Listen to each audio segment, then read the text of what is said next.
मी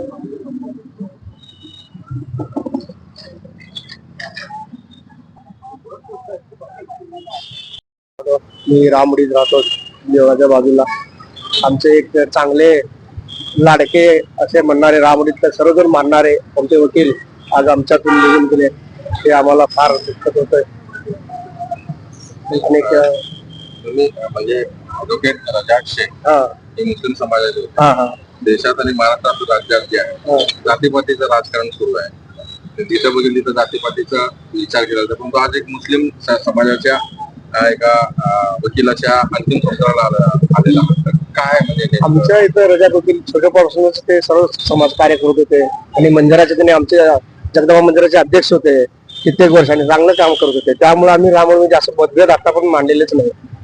प्रत्येक समाजामध्ये त्यांनी येत होते, जात होते. त्यांचे भाऊ आता सध्या येतात, त्यांचा मुलगा बी येत आहे. आम्ही आतापर्यंत कुठलं मतभेद केलेलं नाही. प्रत्येक जण त्या समाजाचे लोक मंदिरात येतात, बसतात, जातात, सगळं काम करतात. नमस्कार, माझं नाव आहे यल्लापा गोखले. मी रामोडीमध्ये राहतो, त्यांच्या शेजारीच आहे. गेली कित्येक वर्षापासून आम्ही श्रीयुत रजाक शेख यांच्याबरोबर घरोक्याचे आणि भाऊबंदकीचे आमचे संबंध असल्यासारखे आहेत. त्यांनी कधीही त्यांच्या वैयक्तिक जीवनामध्ये जातीपातीचं राजकारण न करता सर्व धर्म समभाव एक आहेत त्या दृष्टिकोनाने त्यांनी कार्य केलेलं आहे. त्यामुळं आजपर्यंत रामवाडीमध्ये कुठल्याही हिंदू समाजाने रजाक शेखला की बाबा आमच्या समाजाच्या व्यतिरिक्त दुसरं त्यांनी कार्य केलेलं आहे किंवा समाजाच्या बाहेर जाऊन कार्य केलेलं आहे असं कधीही ऐकायला मिळालं नाही. अशी एक थोर व्यक्ती आज आमच्यातनं निघून गेलेले आहे. आम्ही सर्व रामोडीतले सर्व धर्माचे लोक त्यांच्या या शोकामध्ये आम्ही सहभागी आहोत आणि अशी व्यक्ती पुन्हा न होणे आम्हाला असं वाटतंय. तरी त्यांच्या आत्म्यात चिरंतन शांती लाभो हीच आमची परमेश्वर चरणी प्रार्थना आहे. मी मदन गायकवाड रामोडीत जन्मलो आणि तिथं आज 66 वर्षाचा झालो. आणि रजाक वकील हे माझी क्लासमेट मुळात. आणि ते एवढ्या गरिबीमधून एवढ्या मोठ्या प्रमाणात त्यांनी सर्व घरामध्ये वकील, इंजिनियर वगैरे असे त्यांनी घडवले. आणि रामवाडीमध्ये त्यांनी लहानपणापासून सर्व घरोघरी त्यांचं वैयक्तिक संबंध फार चांगले होते. आणि त्यांनी कधी हिंदू आणि मुस्लिम हे मध्ये कधीच तिने आणलेले नाहीत. आणि जास्त करून हिंदू लोकांमध्ये तिने राहत होते. ते नेताजी सुभाष तोडमंडळाचे अध्यक्ष होते, म्हणजे कबड्डी संस्थेचे. आणि त्याचप्रमाणे त्यांच्या समाजाची सुद्धा ते मुतल्ली होते.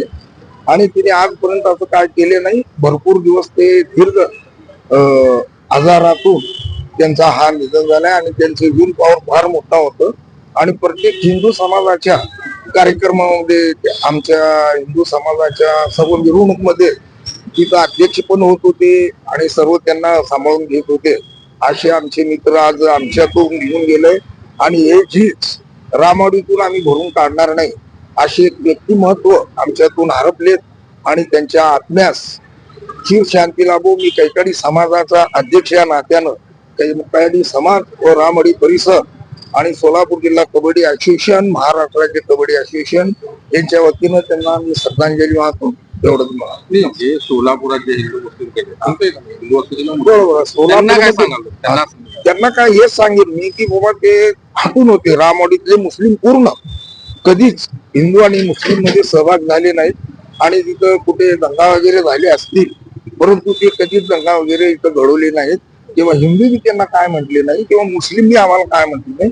अशा पद्धतीनं तिने वागणूक आणि त्या ठिकाणी जाऊन सर्व परिस्थिती शांत करून सर्वांना भेटी गाठी देऊन आपलं काय संबंध नाही रामवाडीचं. आणि आपण सुद्धा यापूर्वी ऐकलं असा की रामवाडीमध्ये कुठल्याही प्रकारचं दंगल मुस्लिम हिंदू असे किंवा जे चालू आहे आता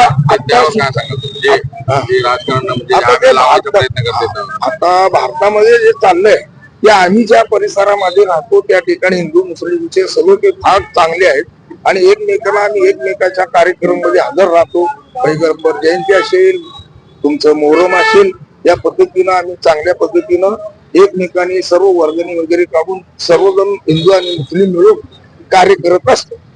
अब्दुल सत्तार शेख, मैं रहता हूँ ईश्वर में चाली. तो उनका ऐसा है एक स्वभाव है, हिंदू मुस्लिम कोई भी रहते सबको समाज को लेकर चलते हो और वो किसको भेदभाव नहीं करते. अब रामवाड़ी परिसर हमारे लगते है तो वो भी लोग जो हमारे कुछ भी होगा ना ये आदमी धाव पड़ करके आने वाला और सबको संभाल को ले चलने वाला, कुछ भी दंगा फसाद हो गया सबको मिला के लेके चल के उनको बराबर करने वाला, और उसके जातिवादी तो बिल्कुल नहीं थे वो। इसलिए परमेश्वर से मैं प्रार्थना करता हूँ कि उनको शांति लाभो। Thank you. जो अभी जो वातावरण जो चल रहा है हिंदू मुस्लिम कुछ भी बात की जाए, तो उनको क्या बोलना चाहेंगे जो ऐसा संदेश, जो ऐसा जहर फैला रहे हैं? अभी हिंदू मुस्लिम जहर फैलाने बोले तो कुछ हर समाज के अंदर 4 कीड़े रहते, जैसा वो आम एक चढ़ाया तो पूरा सड़ते, मतलब 4 कीड़े हर समाज के अंदर रहते। तो ये अभी समझदार जो हमारे मित्र बोले, तो वैसे सब लोग रहे ना तो कुछ जहाँ की वहाँ दबती बात हो, नहीं तो वो क्या 4 रहते कीड़े वो उड़ रहे करके जातिवादी फैलाते। तो उसको ये आदमी जो है ना हमारे रजा साहब, उनको बुलाकर उनको समझाकर उनको व्यवस्थित बनाकर और उनको समझा बुझाकर जहाँ की वहाँ बात दबा देते। तो ऐसा व्यक्ति हो तो आज रामवाड़ी के परिसर के अंदर हमारे भाग के अंदर गया तो हमको बहुत दुख हो रहा है इसके बारे में।